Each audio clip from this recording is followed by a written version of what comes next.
Congratulations. आज जो एक आईपीओ की हम शुरुआत देख रहे हैं और सबसे पहले सर जानना चाहेंगे व्यूअर्स के लिए कंपनी का बैकग्राउंड कैसा है, बिजनेस मॉडल जो है कैसे आप काम करते हैं। धन्यवाद चांदनी जी अपने चैनल पे बुलाने के लिए। आज हमारा आईपीओ का इशू खुल गया है। इनफैक्ट कल अच्छी एंकर अलॉटमेंट हुई है। अच्छे नाम ICC mutual fund, Kotak mutual fund, Goldman Sachs, PT international, Nippon में रहे काफी अच्छे नाम साथ में जुड़े हैं। ये अच्छी बात है और आज से आगे का इशू भी ओपन हो गया है। बिजनेस हमारा 2010 से शुरू हुआ था और राजस्थान में हमने स्टार्ट किया अपने बिजनेस का। और आज अगर हम बात करें, हम 15 स्टेट्स में 200 ब्रांचेस के थ्रू अपनी डायरेक्ट सोर्सिंग के से बिजनेस सोर्स कर पा रहे हैं। तो बुक साइज की बात करें, 5,100 करोड़ का हमारा एयूएम है। अभी छमाही की जो प्रॉफिटेबिलिटी है, जो भी 6 महीने की है, ये 110 करोड़ के लगभग की प्रॉफिटेबिलिटी रही है और अच्छे आरओईज देने की हमारी कोशिश रहती है। तो इस तरह से अपन बिजनेस बना रहे हैं। फोकस एरिया अफोर्डेबल साइड पे है। जो टीयर 2 टीयर 3 मार्केट, जहाँ पे सेल्फ एम्प्लॉयड कस्टमर है जिनको अपना घर बनाना है और उनको लोन की सुविधा है, और बड़े बैंक और बड़े इंस्टीट्यूशन उसको शायद इसलिए नहीं दे पाते क्योंकि कहीं ना कहीं उनके जो पेपर वर्क हैं वो पूरे अप टू डेटेड नहीं होते। तो वहाँ पे इंडिया शेल्टर का रोल आता है। तो ऐसे कस्टमर्स को हम डायरेक्टली अप्रोच करके उनको ये लोन प्रोवाइड करने की सुविधा प्रोवाइड करते हैं। फ्रांस के ऊपर बात करते हैं, 2021 से अगर देखें तो 15 स्टेट्स में जो है ऑपरेशनल है यहाँ से कंपनी। आगे एक्सपेंशन प्लान और कोई स्टेट को आप कैटर कर रहे हैं यहाँ से? चांदनी जी, जिन स्टेट्स में हम काम कर रहे हैं तो बड़ी स्ट्रेटेजिक तरीके से वहाँ पे एंट्री ली है और थॉट बड़ा क्लियर है। जहाँ पे मॉर्गेज मार्केट अवेलेबल है, प्रॉपर्टी की लीगल क्लियर होती है, टाइटल क्लियर हो सकता है, ऐसी स्टेट्स में हम मॉर्गेज दे पा रहे हैं। तो ये जो 15 स्टेट्स हैं, हिंदुस्तान की 92-94% मार्केट मॉर्गेज ही कवर करते हैं।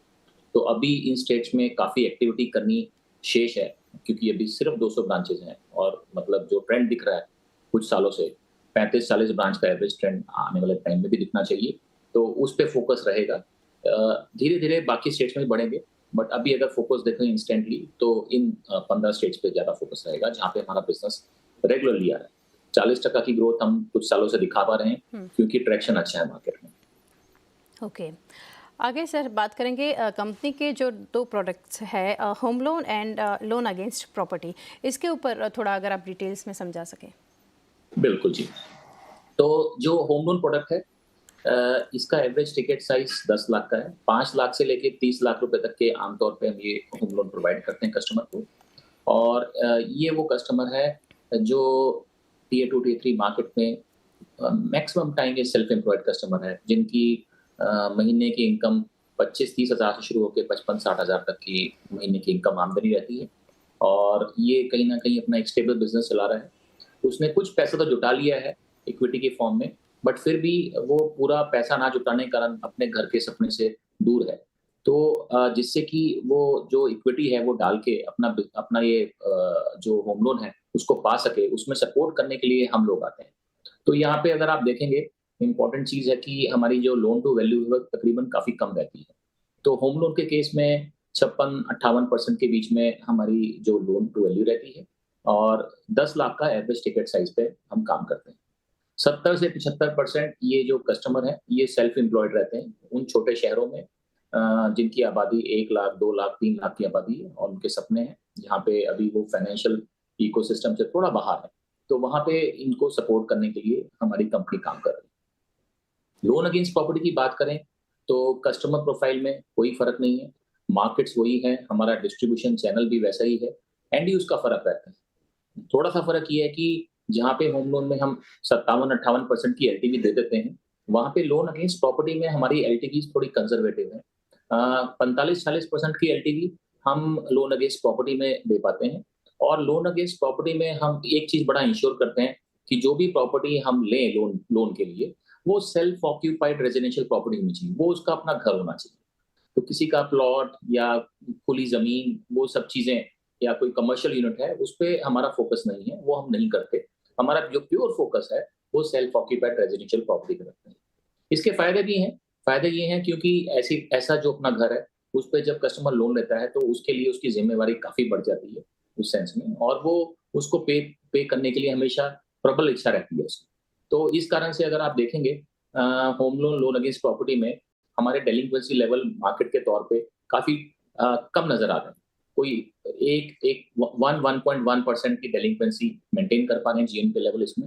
हालाँकि मार्केट का ये कहना है कि ये रिस्की प्रोपोज़िशन हो सकता है, बट हाँ, क्योंकि हमने वो इक्विटी कस्टमर की उसमें इन्वॉल्व करी हुई है और साथ में जो अंडरराइटिंग मैकेनिज़्म है थोड़े स्ट्रॉन्ग बनाए हुए हैं, उसका हमें इस चीज़ में फ़ायदा हो रहा है।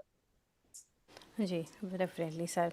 काफ़ी विस्तार से आपने सर इसके ऊपर बताया। आगे समझना चाहेंगे सर, ऑपरेशन से कैश फ्लो फॉर एफवाई 21 अगर देखें तो नेगेटिव देख रहे हैं, तो क्या रीज़न है इसके पीछे और पॉजिटिव कब तक होता दिख रहे हैं? तो आशीष जी मेरे साथ हैं। ये क्योंकि इनहेरेंट ट्रेड है इस बिज़नेस का, क्योंकि जी। हम फाइनेंशियल सर्विसेज़ में हैं और हमें आगे लोन लेके आगे लोन देना होता है। बट आपको विस्तार से आप जाने तो सीएफओ साहब हमारे साथ हैं, वो भी आपको इसमें थोड़ी रोशनी जी। डालेंगे। हम हम जिस बिज़नेस के अंदर हैं, वहाँ पर हम या तो हम कैपिटल से पैसा उठाते हैं अपने या हम लोन से।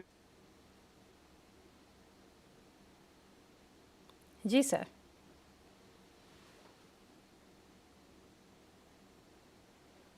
जी सर। जी सर, उनसे कनेक्ट करेंगे हम। फ़िलहाल सर और एक चीज़ आपसे समझना चाहेंगे, जो कि है आरबीआई ने जो रिस्क वेटेज जो रिसेंटली बढ़ाया है सर, जो रिसेंटली जो अपडेट आया है, तो क्या बोरोइंग कॉस्ट बढ़ रही है और आप 20% जो है यहाँ से इंटरेस्ट रेट पे लोन देते हैं, तो ये भी कहीं ना कहीं एक रिस्क आगे चल के लग रहा है, ये चीज़ के ऊपर समझना चाहेंगे सर आपसे। मैडम हम जनरली जिस बिज़नेस में हैं, मॉर्टगेज बिज़नेस में हैं, हाउसिंग बिज़नेस में हैं और ये बिज़नेस भली-भाँति प्रायोरिटी सेक्टर लेंडिंग का पार्ट है।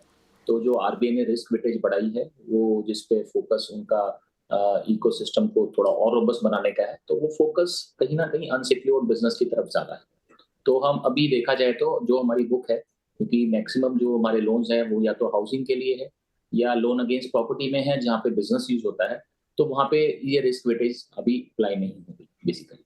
तो अगर उस सेंस में देखा जाए तो कंपेयर टू एंटायर पीस सिर्फ ये एक इम्पोर्टेंट फैक्टर है जहाँ पे हम आरबीआई के इस पॉइंट ऑफ व्यू से जो रिस्क वेटेज वाला चीज़ है, जो हमारे यहाँ पे अप्लाई नहीं होती हाउसिंग इंडस्ट्री में पर्टिकुलरली या फिर लोन अगेंस्ट प्रॉपर्टी में भी जहाँ पे भी वो पीएसएल सेगमेंट के अंदर कंसिडर होता है। तो इसका इम्पैक्ट हमारे जैसी हाउसिंग फाइनेंस कंपनी पे कम आएगा, नहीं आएगा मतलब लगता है। जी, डेफ़िनेटली। आगे सर जानेंगे एसेट क्वालिटी जो है कंपनी की काफ़ी स्ट्रॉन्ग है, और कैसे आपने ये मैनेज किया और कितना आगे मेंटेन रहेगा बेटर देन पीयर्स अगर देखें तो, और इसके ऊपर कुछ गाइडेंस भी शेयर करना चाहेंगे? जी, शुरू से ही अब कंपनी को 13 साल हो गए और 13 साल से शुरू से ही ये बड़ा क्लियर था कि हम जिस सेगमेंट को टारगेट कर रहे हैं, खासकर एलआईजी सेगमेंट को, जो कि आपको बड़े शहरों में आमतौर पे नहीं मिलती और उनकी इनकम्स जो हैं, वो उस हिसाब से एक लिमिटेड लेवल तक ही रहती हैं। तो जब हम उनको टारगेट कर रहे हैं, तो हमने कुछ चीज़ों का शुरू से ही ट्रेंड बना के रखा है, वो मैकेनिज़्म तैयार किया हुआ है, जहाँ पे एक तो प्रॉपर्टी की एलटीवीज़ कंट्रोल में रखी है, फिर उनकी जो जितनी भी ऑब्लिगेशंस है उसको ध्यान में रखते हुए, वो रेशियोज़ ध्यान में रखते हुए उनको लेंडिंग करी जाती है। तो चॉइस ऑफ कस्टमर इफेक्टिवली बड़ी इंपॉर्टेंट है। तीसरा, हमारी जो भी सोर्सिंग है वो डायरेक्ट सोर्सिंग है कहीं न कहीं। तो उसमें क्या होता है कि कस्टमर से डे 1 से टच में रहते हैं और उसकी जो जर्नी होती है लॉगिन से लेके डिस्बर्समेंट तक, तो कम से कम 3-4 बार कस्टमर के साथ टच में रहते हैं। तो उससे वो एंगेजमेंट लेवल बहुत ज़्यादा बढ़ जाता है और क कस्टमर की परेशानियों को हम समझते हैं और कस्टमर को भी ये कहीं न कहीं एजुकेट करना पड़ता है कि आपका ब्यूरो, सिविल इससे कितना इम्पैक्ट हो सकता है। तो उस कारण से ये मैकेनिज़्म हेल्प करता है। साइमल्टेनियसली एक ये जानते हुए कि कस्टमर की बैंकिंग हैबिट्स इतनी स्ट्रांग नहीं है, एक मैकेनिज़्म फ़ॉलो-अप का बनाया हुआ है कलेक्शन के तौर पे। तो collection team separately independently work करती है, जो उनको रेगुलर फ़ॉलो-अप करती है, एजुकेट करती है साथ-साथ में और उनको पर्सुएड करती है कि ईएमआई ना तो बाउंस होनी चाहिए, हो तो कम से कम टाइम पे वो दे पाएँ।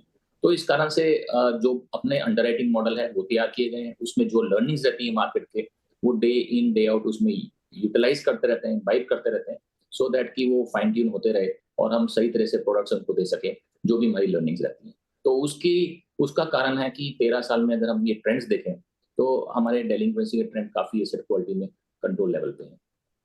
जी, डेफ़िनेटली। आगे सर समझना चाहेंगे ऑफिस में कौन पार्टिसिपेट कर रहे हैं उसके ऊपर, और थोड़ा डिटेल, और 800 करोड़ जो आप प्लेस करने जा रहे हैं तो उसका यूटिलाइजेशन समझना चाहेंगे। तो अभी 1200 करोड़ का इश्यू है, जिसमें से 800 प्राइमरी है और 400 करोड़ का इश्यू ओएफएस है। तो जो 400 करोड़ का इश्यू है, हमारे आज की डेट में 3 बड़े इन्वेस्टर हैं, जिसमें वेस्ट ब्रिज है, नेक्सस वेंचर्स है और तीसरे मेडिसन है। वेस्ट ब्रिज का स्टेक कंपनी के अंदर 56% है और वो इस आईपीओ में ओएफएस में पार्टिसिपेट नहीं कर रहे, वो एक भी शेयर इसमें नहीं बेच रहे, बल्कि वो एक परपेचुअल फंड है, लॉन्ग टर्म फंड है। वो कंपनी के साथ लंबा रहना चाहते हैं, जुड़े रहना चाहते हैं लंबे टाइम के लिए। दूसरा फंड है नेक्सस वेंचर पार्टनर्स, जो कि कंपनी को सपोर्ट कर रहे हैं पिछले 11 साल से। 2012 में उसने नेक्सस ने कंपनी में एंट्री करी थी और अब उसको कुछ पार्ट फंड का निकालना पड़ेगा। तो 15 से 20% नेक्सस का डिल्यूशन होगा इस ओफिस में। मेडिसन, जिनका स्टेक कंपनी में 10% है, वो अपना तकरीबन 45-50% का डिल्यूशन इस स्टेक में कर रहे हैं। इस तरह से ये मेजर 2 इन्वेस्टर हैं जहाँ पे कुछ डिल्यूशन है। जो मेजर इन्वेस्टर है वेस्टब्रिज, वहाँ से कोई डिल्यूशन नहीं है और वो कंटिन्यू करेंगे as a primary partner going forward also, और उनके पास प्रमोटर टैग भी है और वो लंबा चलना चाहिए ऐसा। Okay, definitely. आशीष जी भी हमारे साथ जुड़ गए। सर, आवाज़ आ रही है आपको मेरी? फुल आवाज आ रही है मैडम आपकी? जी sir, welcome to the show. और एक चीज़ जो आपके साथ समझना चाहेंगे, ऑपरेशन से कैश फ्लो FY21 से अगर हम देख रहे हैं जो नेगेटिव है, तो क्या रीज़न दिख रहे हैं इसके पीछे और पॉजिटिव कब तक होते देख रहेंगे? लैंडिंग बिजनेस है, इसको थोड़ा सा हमें डिफरेंशिएट करके देखने की जरूरत है किसी मैन्युफैक्चरिंग या सर्विस इंडस्ट्री से। जी। जब हम लैंडिंग बिजनेस करते हैं तो हमें पैसा चाहिए होता है जिससे हम अपने लोन डिसबर्स करते हैं, और ये पैसा हमारे पास आता है बैंकों से या हमारी कैपिटल से। तो जब हम पैसा डिसबर्स करते हैं अपने कस्टमर्स को, तो हमारा ऑपरेटिंग कैश फ्लो नेगेटिव दिखाई देता है। और ये this is not just about our company. अगर आप किसी भी बड़ी बैंक, किसी भी बड़ी एनबीएफसी या हाउसिंग फाइनेंस कंपनी का अगर कैश फ्लो देखेंगे तो उसमें सिमिलर ट्रेंड्स दिखाई देंगे आपको। ओके, तो डेफिनेटली एक व्यू यहाँ से इसके ऊपर भी आता दिख रहा है। और एक चीज़ सर, मैं आप लोगों के पास से अगर जो भी इसके ऊपर डिटेल्स शेयर करना चाहे, जो फंड रेज यहाँ से कर रहे हैं, with this fund raise CRAR जो है वो कहाँ तक का आप देख रहे हैं, इसके ऊपर क्या कहना चाहेंगे? मैडम, हाउसिंग फाइनेंस कंपनी में रिस्क वेटेजेस काफ़ी अच्छी हमें अलाउड है, बिकॉज़ जो ऑपरेशनल मॉडल है इस तरीके का है, अंडरलाइंग असेट्स पे काफ़ी कॉन्फिडेंस रहता है। तो इस कारण से इस इंडस्ट्री में लिवरेज को ज़्यादा तवज्जो दी जाती है कंपेयर टू सीआरआर। अगर हम आज लिवरेज की बात करें तो हमारी लिवरेज कोई 3.5 टाइम्स, 3.5 टाइम्स है लिवरेज की बात करें। और अब आने वाले टाइम में जैसे ही ये इक्विटी इन्फ्यूजन आएगा प्राइमरी के तौर पे, तो ये लेवरेज हमारी कम हो जाएगी, 3 से नीचे हो जाएगी। बट इसको बिज़नेस ऑपरेशन कंटिन्यूअस रखेंगे, जो हमारे थॉट्स हैं, जो प्रोसेस हैं, जो अभी तक इम्प्लीमेंट करते आए हैं और करना चाहेंगे आगे भी। तो मेरे हिसाब से कुछ समय में ये लेवरेज इस लेवल पे वापस आ जाएगी और फिर आगे बढ़ेगी, पहली बात। दूसरी बात, जो हमारा इकोसिस्टम है, इसमें एक्सपेक्टेड है कि अभी जो अफोर्डेबल हाउसिंग कंपनीज़ हैं, ये कोई 4 टाइम्स लिवरेज पे ऑपरेट करनी चाहिए। आम तौर पे ये अंडरस्टैंडिंग जो मार्केट से निकल के आती है, मैं उसके बारे में बात कर रहा हूँ। तो हम उस 4 के लगभग काफ़ी क्लोज़ हैं। इस कारण से हम मार्केट में भी कंजर्वेटिवली ये कैपिटल रेज़ करने भी आए हैं, सो दैट कि कल किसी भी तरीके से हम बिज़नेस ऑपरेशन अपने इम्प्रूव कर रहे हैं, बढ़ा रहे हैं, तो उसमें किसी भी तरीके से हमें वापस दोबारा मार्केट बहुत जल्दी ना जाना पड़े। तो इस फंडिंग के साथ हम अगले 3, 4, 5 साल के लिए अपने को सिक्योर कर पा रहे हैं। जी, डेफिनेटली। रुपिंदर सर, आशीष सर, शुक्रिया हमारे साथ जुड़ने के लिए और काफ़ी डिटेल्स आपने शेयर की। Thank you again sir.